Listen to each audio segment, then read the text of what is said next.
Today, we are excited to welcome Ali Eclarin. Ali is a brand builder, product marketer, and creative with more than 12 years of experience working at startups and within sports. A passionate advocate for women's sports, Ali co founded State Champs, a community driven streetwear brand that celebrates women's sports and culture. State Champs has partnered with Together, the NCAA Final Four, Orlando Pride, Racing Louisville FC, Tennis in the Land, Cleveland Pro Soccer, and the iconic 1999 Women's World Cup team. She's also co owner of the W Sports Bar, Cleveland's first and only women's sports bar, and co host of Soccer Moms FC, a podcast that brings humor, heart, and perspective to the world of women's sports. She is here with us today to share her entrepreneurial journey and the launch of the W. Please welcome Ali. Hi, everybody. I'm going to apologize in advance. I am by a church and churches ring bells at noon. How inconvenient for what we're doing. So hopefully you can't hear it because I'm in a soundproof room. But sweet. Let me just share my screen. Give me 1 second. And you guys will let me know. I got to do can you see my screen? I have to. All right. Can everyone see my screen? Awesome. Thank you, Rachel. Okay. Like Rachel mentioned, I'm Allie, and you're probably wondering, you heard my bio, but exactly who am I and how did I get to be a co-owner, co-founder of, the W Sports Bar? So just a quick kind of recap of who I am. I have a degree in graphic design, so I'm a graphic designer by trade. I born and raised in California. I moved here March of 2023. I've spent 12, I guess I have to update it now, 13 years in early stage startups, which means, seed to Series B. I've never worked at a company that had more than 100 employees. In fact, I've always joined a company that was, I think the highest was number 33, which we then grew past 100, but I've never really worked at a company any bigger than that. I've been podcasting since 2015 with various topics, but always going back to women's sports. With that, I've just been a women's sports creator on the side with all my actual jobs. I'm also a parent of two. So it began as a passion project, something that I'm really obsessed with. I've been obsessed with sports my entire life. With that, once I moved here, I co-founded State Champs Clothing with Cassie, who is also the co-founder of the bar with me, as well as co-host Soccer Moms FC. And one of the things I really love is that I am also a girls basketball coach. Sweet. All right. Is the bells annoying or can you guys power through? Okay, cool. Just annoying for me. Heard. Okay. Yeah, so these are just some logos of various companies I've had the pleasure of working with. It's been quite the ride. And with all that background and the opportunities that I've had, that all led to creating the W Sports Bar. So these little blue circles, if you will, are all my responsibilities as it relates to the bar. Anything merch, tech, partnerships, marketing, everything you see here. Tech really means anything technologically speaking. Square, our website, anything that requires tech, that's me. All design. So everything you see on social, our website, our merch, events, partnerships, is covered by me, and it's something I'm obsessed with and I love to do. So if you ever send an email to the bar asking to partner on something or an event, chances are it was me who replied to it or owes you a reply for it. It's actually probably the better way to put it. Yeah, so this is all the stuff that falls under my umbrella. So what is the ethos behind the bar? And one of the things I wanted to share with this presentation is giving you guys kind of an inside look of what it looked like to pitch the bar and then what it looks like now. So for context, the bar came to fruition. We had a conversation, myself, Cassie, and Shelly, in September of 2024. The story goes, we knew Shelly from Brunuts because the year prior, Together had put out Watch Women's Sports, and Brunuts was on it, as well as the coffee shop Cassie and I owned in Kent. And the odds that two places, let alone 40 minutes from each other, both support women's sports in the world that we live in was kind of insane. We became friends that way. We like to say Shelly slid into our DMs, which she did. She gave us her number. And then we circled back with her in September of 24 because we were selling the coffee shop with plans to move up to Cleveland with the business and open up something here with a plan to always be a women's sports bar. We kept it very aloof as to what we were doing. And Shelly read right through us and she's like, if you're going to do a coffee shop, that's fine. But if you're going to do a women's sports bar, I'm in. So that's kind of, how the partnership began. We announced in November 16th, the day before the Cleveland WNBA bid was announced. That was intentional. We announced it then. And then very quickly, I kid you not, the day before Thanksgiving, we got an opportunity to take over the space that we now have. However, it was a large sum of money around Thanksgiving, which none of us had just on hand. Who does? So what we did is we put together a pitch deck to basically entice investors or people that would want to be as passionate and as involved monetarily in the project as we are. So what I'm going to show you is some of the slides from that deck that helped us persuade folks. And I will say this did work. Obviously, we're open, but it helped us gain six women who are investors on our board. So these are all self-made women within the Northeast Cleveland area, and these are some of the slides we showed them. So this is, showing, what we're about, what you can see here, our ethos and our mission. Talked about who we are, kind of, where this came to be, which is kind of what I summarized earlier. And then, what are our values? What are the three things that we're going to be championing for? We're going to celebrate women's sports. We're going to elevate these stories and these women and these athletes. We're going to be for the community. We don't care, man, woman, non-binary, whoever. It doesn't matter. As long as you're respectful and welcoming, we will welcome you and empower you to be the best version of yourself while you're in this space. As well as amplify voices. That is one thing that I think a lot of people can attest to, which is fantastic about women's sports, is the storytelling and how diverse every female athlete is, as well as like our local just organizations that we've got to work with. So these are some of the things from our deck. Back to like why, right? Even still, people are like, why? Why does there need to be a women's sports bar anywhere, let alone why did you guys pick Cleveland? Well, these are two photos from standing room only watch parties that we had at Brunette's. If you've been to Brunette's, it's not exactly very big, but we had two for case in point, at this time, we had no professional women's sports teams. We have since heard that we are getting a team in 3 years, but at this time, we had people packing the rooms for teams that aren't even in the same state. So that was, again, time is now. Fans are looking for a place to gather. Again, back to numbers. People, if they're going to put money up, they want to see, the numbers, right? Is it increasing? Is the revenue going to be there? Merch growth. So I put together kind of just different data that shows the viewership is rising. In fact, it came out this morning. The WNBA has broke the record for attendance in games, and the season isn't even over yet. So they're just breaking records year over year. Merchandise, besides women being the primary spender of money within the household, they're also predicting that the women's sports merch space will reach over $1 billion year over year. Another thing, at the time we talked about the growth, and we knew that Cleveland had just submitted their bid for a team. Again, back to like, who are we talking to?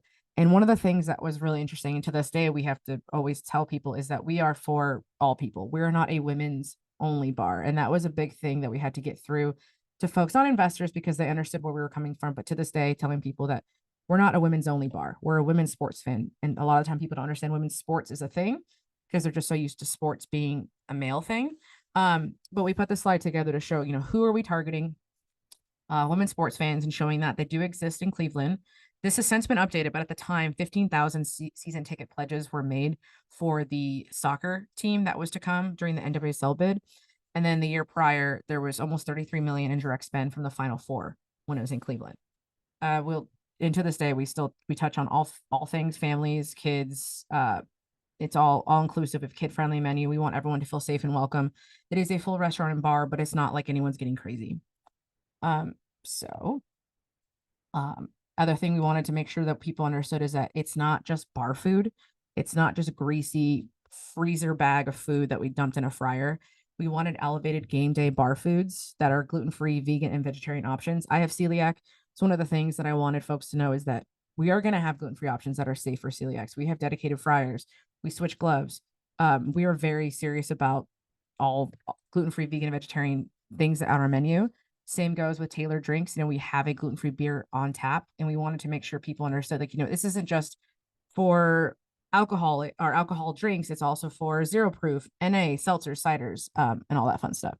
One thing I will say, if you have been in the bar, we have not achieved this yet, purely out of space, but we had this plan to make it more interactive. Cassie and I traveled to the Indiana Basketball Hall of Fame, and they have this thing where you put a quarter in and you get the experience of a game-winning shot. They literally put 10 seconds on the clock. You have to shoot a ball before the clock runs out. So maybe at the next bar, but for this one, we haven't achieved that part yet. And then what we wanted the experience to look like, what we wanted the space to look like. This is a mood board I put together of what we wanted it to feel like. And then from there, if you have been to the bar, I will say going to what the bar has become. So you'll see on the previous slide, I've show Serena, Megan, and Sue. Each of us picked a female athlete that resonated with us, one we wanted to really honor in the space. So from there, I created 3 different pieces of art, which if you've been in the bar, they're on the bar side on that navy wall. Uh, I have Sue, Shelly has Serena, and Cass has Megan Rapinoe. So we wanted to just create stuff that felt like you were in a museum and didn't feel like a frat house, for lack of a better expression. We wanted it to feel elevated and warm and welcoming.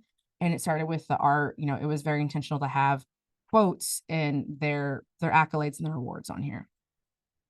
As for what the space became, like I said, if you've been there, thank you. You've probably seen what the space has become. But this is again the warm wood tones. We have the stripes going through the ceiling. We have men's and women's sports up. We have a Guardians flag that was gifted to us by the Guardians. This is, we have a stage, we have a booth area. This was created by me. Funny story on that is Shelly saw this crown design online and she's like, yeah, but it doesn't quite fit. And I said, let me design something. I can recreate that in our own way. So I put the W logo within it. That was Cass's idea because I couldn't figure out to make it more balanced and not look like clip art. And she's like, throw our W logo in it. And I think it's the perfect kind of example of how all 3 of us have worked together.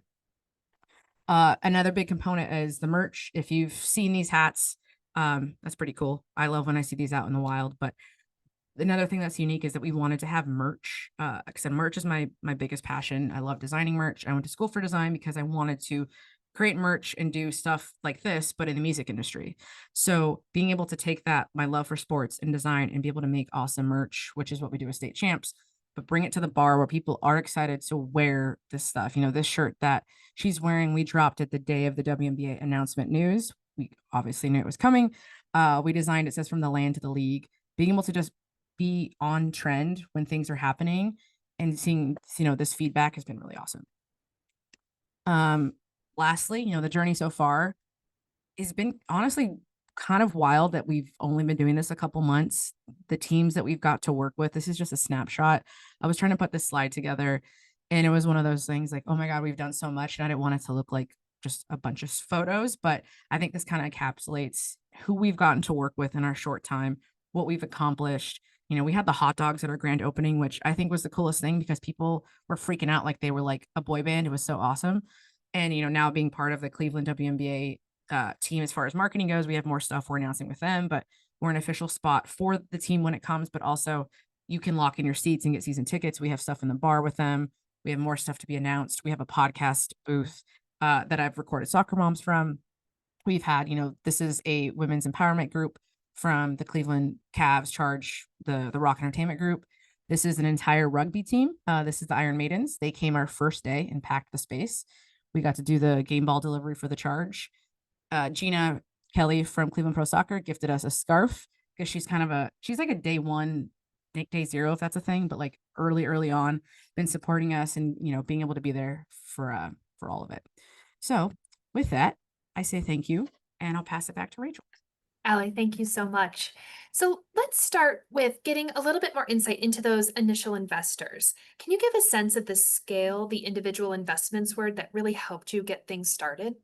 Yeah, so without like obviously divulging too much as far as like finances go, it was one of those things. So the space came to us, I kid you not, the day before Thanksgiving, and a lot of money was needed. Not as much as you would think, but a good amount that none of us had it just lying around in our bank account. So we knew we wanted to be smart, but also we knew we wanted to still have ownership ourselves. So with that space, we were buying the space as it is, everything within it and taking over the lease. So what was great about it is we didn't have to go buy an empty box and then spend the money to fill it and make a kitchen and make a bar and all that. So we got really lucky in that regards. So what we did is we made it smaller chunks. So we have 6 female investors and they all contributed different amounts. So that way we knew, okay, this much would buy us this space so we can have it. And then this amount would get us runway so we can, fill the space in a way that is the art, is the inventory for the alcohol and all that other stuff. The good thing is most of the stuff we either made ourselves or we actually did everything. Cassie did all the painting. I'm not allowed to paint. I'm horrible at painting. I can do wonders on a computer. I cannot paint. But we saved a lot of money in that way by being resourceful. So it was very much like getting pieces of what we needed from people without selling the farm, as they say, and make sure we didn't, we very much could have raised more. In fact, we didn't because we didn't want to have that much debt. We got what we needed to buy the space and then enough to go like, okay, this is what we're going to need to decorate it, if you will, as well as, the first month's staff payroll and stuff like that.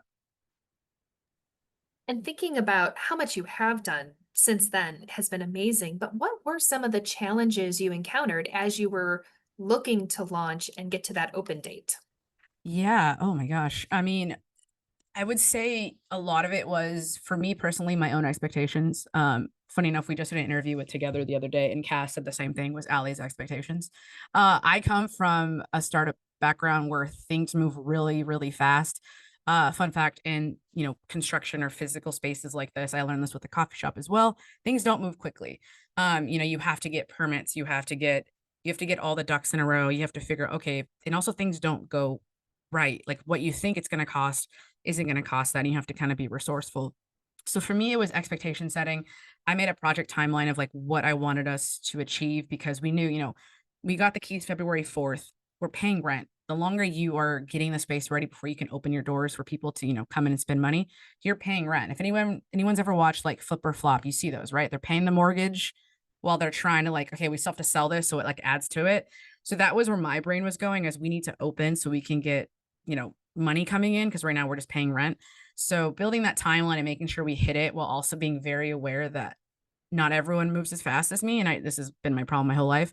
So being very aware of like working with others and making sure we met the timeline, which I will say I'm so proud of us that we met it by March 31st, where we were able to hand it over April 1st to back of house, like kitchen, got to work on the menu, training and all that fun stuff. Another thing was, we definitely got a lot of hate as soon as this got announced. If you've looked at any comments on like I'm from Cleveland's post about us, cleveland.com, pretty much anything, don't look at Facebook. Don't do that. You've got a lot of people kind of to the point of I was saying in the deck of, why Cleveland? Why are we doing one sports? No one cares, right? You can see those same comments on any post about women's soccer, women's basketball, you name it, anything women really. So that was one of those things that, especially coming off the election, we all had this moment of like, do we do this? We had so much negativity in the world and so much going on.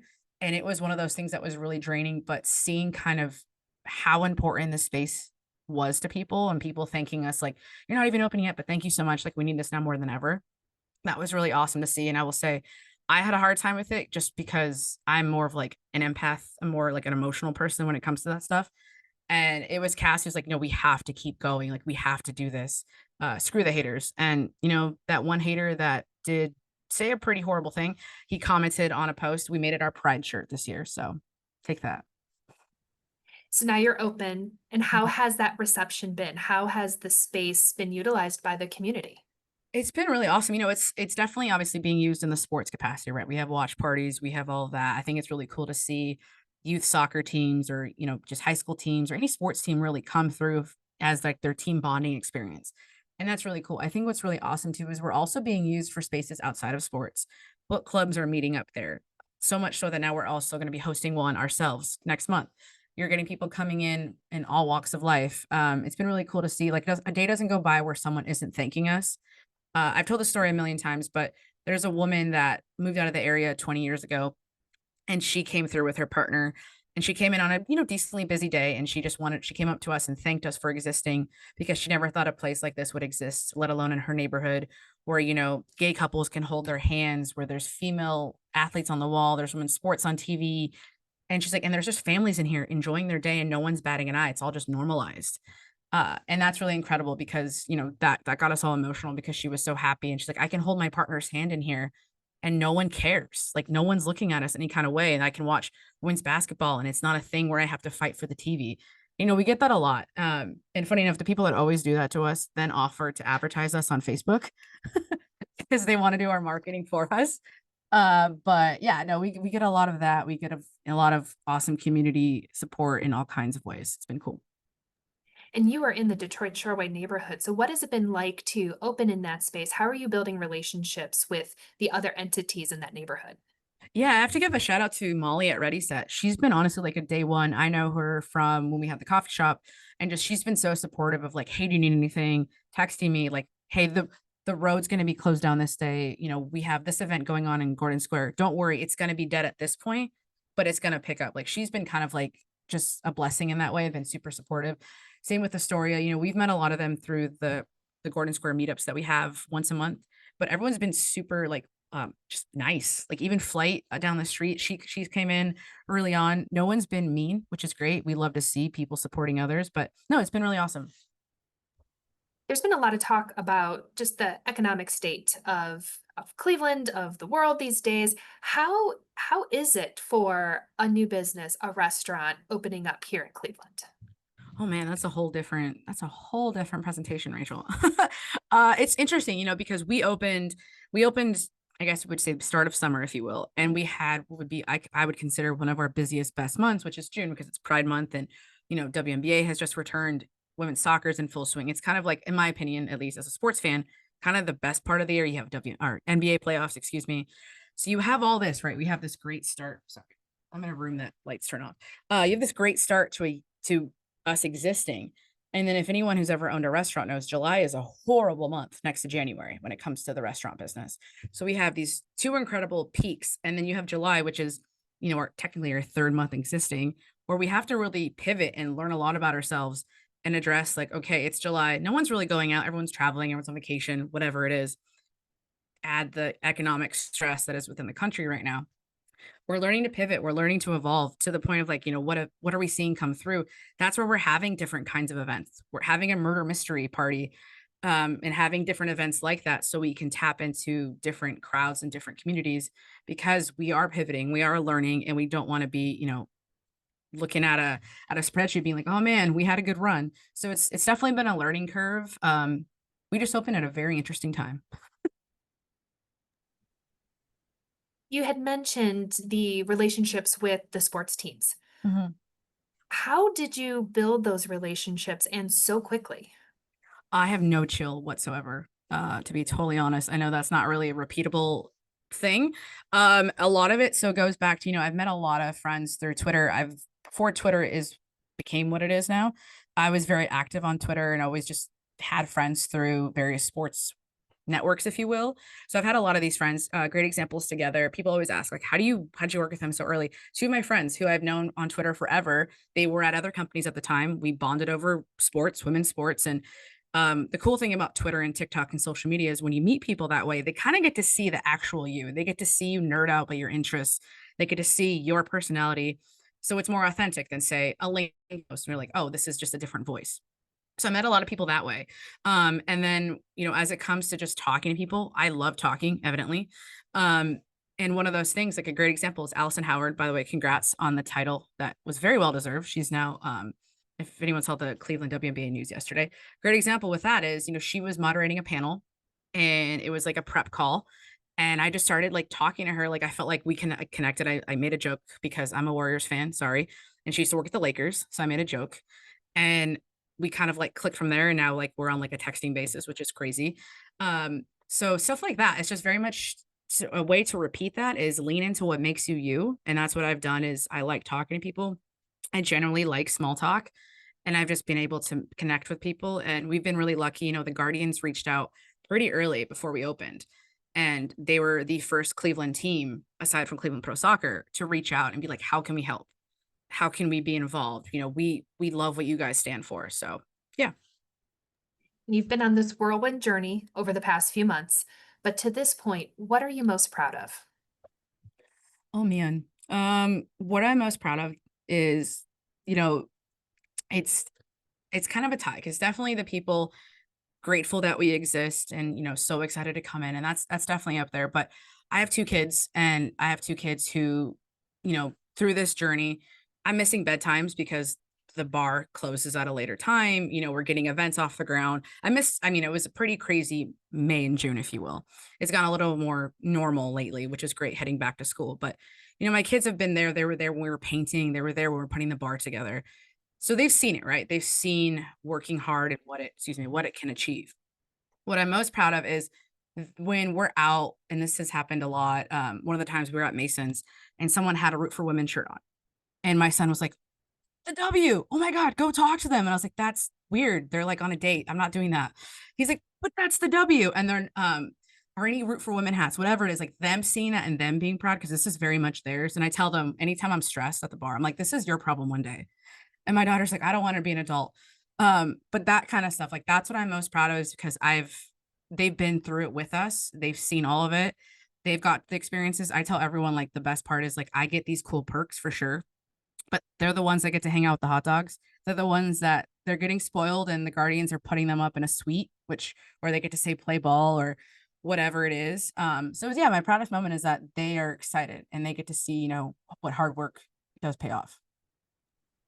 Sally, you've been in this startup entrepreneurial space for most of your career. Yeah. What advice do you have for someone who is thinking about starting down that path? Joining a startup or starting your own thing? Let's do both. Joining a startup, I will say it's not for everybody. I think it's best for people that like to learn lots of different things. I learned more working on a startup than I did in college. And it's one of those things you learn a lot about yourself. I always kind of have it similar to like being on a team, like a sports team or a really bad team or a really good team. You learn a lot about yourself. You're going to try so many different things. You're going to learn to be flexible if you're not. I've hired people, at the different companies I've been at, and I can tell when people are like in it and they are a fit for startups because it's not for everybody. You have to be okay with change. You have to be flexible. I joined my first startup as a graphic designer and I ended my last startup as the director of product. I did not want to ever go in product management, but I said yes to a lot of things. And then at the end of the day, I was running, engineering teams. So it's learning to say yes when you're uncomfortable. You get comfortable with the uncomfortable at startups. But I do know that's not for everybody. Some people are like, no, I want to be, where a department is in charge of that. We have 10 marketing people. That's their job. I want to do one thing, and that's totally okay. So I think part of that is knowing what you like. You don't have to do the thing if you don't like the thing. If you want to start your own thing, oh man, get a therapist, a good one. Make time for turning off and unplugging. I'm a big fan of do not disturb. Expect to work hard in the ways that you don't really expect to work hard. Like, yes, you're going to have nights and all that stuff, especially if you're a parent or if you have other responsibilities. You're going to make time for the thing you love and you're building within the other time constraints that you have. But I think one of the things that people have to remember is it's definitely not linear. I just had this talk this morning with Cassie because it isn't linear. Like it's one of those things that you have these great moments, right? I packed it all into slides. So it looks amazing, but within those like high points, there's low points. So that is totally normal. I will say if you're going to like start something by yourself, find like other founders you can talk to and other people in it because it can be really lonely and I'm grateful in that I have partners in everything that I do business wise. So yeah, that'd be my advice. We have time for one more question. So, what is coming up next at the W Sports Bar? Oh my goodness. I did mention the book club. We're doing a lot of awesome stuff this fall. Something I'm really excited about. I grew up a football fan because it was the mainstream sport. Women's sports wasn't really on TV when I was growing up, so I'm a huge football fan. So I'm excited. I've met so many football fans who grew up loving football, but they don't really have a space to call their own or a space where they feel comfortable to watch the game, but they're as like obsessed in the way that you would expect a football fan to be. So being able to cater to that crowd, having football on Sundays, we've heard from lots of people like we're going to be their spot for the Browns on Sundays, and we love that. So I'm excited for that, and for people to be like, women like football or people like football. It's like, yeah, yes, we just usually don't want to go to certain bars because we don't feel comfortable there. Very excited for our book club. Very excited for just different events we're doing. Lots of sports stuff, but also we're having, like I mentioned, the murder mystery party. We're going to be doing something for Twilight because we're almost in Twilight season. Halloween. I like to say, like, if the Scholastic Book Fair was like a bar, that's kind of the W. And then the last thing is we are working on a collaboration event, some more stuff with the Cleveland WNBA team. So I'm super excited about that. Well, Allie, we thank you for joining us today and sharing your journey to bring the W Sports Bar to Cleveland. And thank you to you and your partners for creating such a welcoming, inclusive space at a time that it is just so absolutely needed in our Thank you. community. So thank you for Thanks for that. having me. Thanks, everyone. Thank you.